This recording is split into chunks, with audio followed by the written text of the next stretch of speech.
And I went to the place where they have a memorial in Central Park because he was shot near the apartment that he lived in. And it was just a bunch of winos collecting money. And there was a thing that said, imagine. That was what was left of his dream. Imagine there's no heaven. I'm not mocking his death, and I'm not mocking the death of John Lennon. But the dream that there is no God is a false dream because God does exist. God does exist. And to believe that God does not exist is a lie. And you say, well, I don't believe that God exists. Fine. One day you'll meet him and you can take it up in an argument with him. I don't suggest that you do that. He was talking about this global planetary world when all the religions would unite. That's what the false prophet does. He has a one-world religion. And then when we go down further in this passage of Scripture, we see in verse 15 in Revelation chapter 13, he was granted power. Well, let's start at 14. And he deceives those who dwell on the earth by those signs he was granted to do in the sight of the beast, telling those who dwell on the earth to make an image to the beast who was wounded by the sword and lived. And then in verse 16, he causes all, both small and great. That means the big-time people and the poor people and the high rollers and, the whole thing. He causes all, both small and great, rich and poor, free and slave, to receive a mark on their right hand or on their foreheads, that no one may buy or sell except the one who has the mark and the name of the beast or the number of his name. Here is wisdom. Let him who has understanding calculate the number of the beast. It is the number of the man. His number is 666. Now, a lot of Christian churches are very embarrassed and uncomfortable by that scripture verse, but the secular community isn't. And if you listen to rock and roll music or any kind of music, you'll see 666 references on films and books and television. So the secular world is very comfortable with talking about the mark of the beast in 666. It's only Christian churches that do not believe in the Bible that are uncomfortable with the passage in Revelation 13. And that brings us to this point of the great apostasy that the Apostle Paul warned us about. In the last days, there would be a great falling away from the truth before the man of sin or the Antichrist is revealed. But here's the point.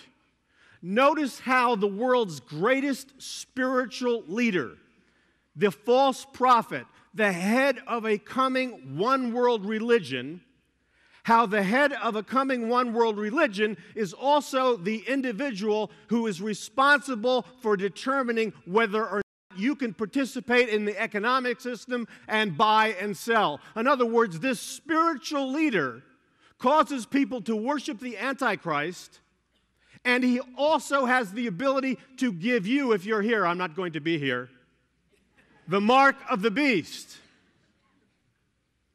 The mark of the beast. So the spiritual leader and the economic system coincide.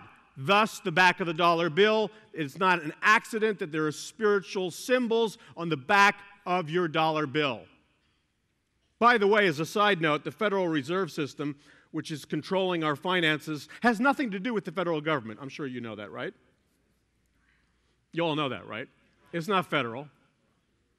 And if you went to the Federal Reserve Bank and you broke into it, guess how much money you'd find? You got it, zero. There ain't nothing in the bank. It's all hocus pocus. There's no money in the Federal Reserve Bank. So when they spend trillions of dollars, they're making it up. Oh, the international bankers are loaning it to the U.S. government at a high interest rate, but it's money from nothing. It's a system based on an illusion. But that's a different story. So, this coming one-world religion. You say, well, what are you talking about, Paul, coming a one-world religion? Well, Oprah Winfrey, one of the world's greatest evangelists, she has chat rooms and occult teachers and occult writers and New Age teachers, and man, they gobble that stuff up. She could hold a bigger crusade than Billy Graham. Now, the ironic thing is that the doctrines and teachings that these New Age teachers who appear on her television show, these are the same doctrines and teachings that are being spoken in many so-called Christian churches across America and across the world. A case in point would be the best-selling book, The Shack. I would prefer to call it The Shuck and Jive, but they call it The Shack. The Shack masquerades as a Christian book, but it's New Age teaching because it doesn't talk about the God of the Bible. It talks about a New Age God. And Christians across America, because they don't read the Bible for themselves and they're not being taught the Bible from the pulpit, are gobbling up this New Age book. A Course in Miracles, Marianne Williamson, is being taught in some churches. She appears on Oprah Winfrey. It was on I guess Oprah Winfrey has a radio program. The lady who channeled A Course in Miracles, this is a side note, her name was Dr. Helen Schumann. She was a non-religious Jewish person.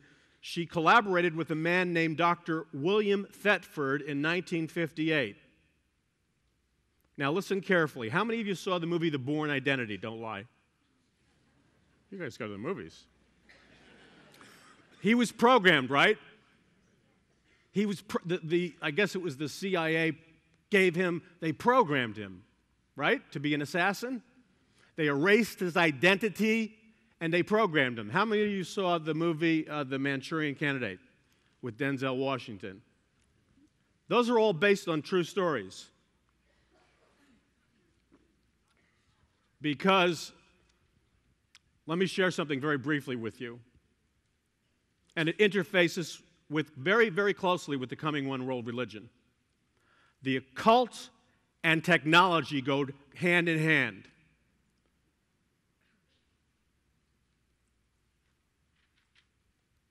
Adolf Hitler came to power through the Third Reich. The world was looking for a political messiah, a man who could solve all their problems. Adolf Hitler represented change.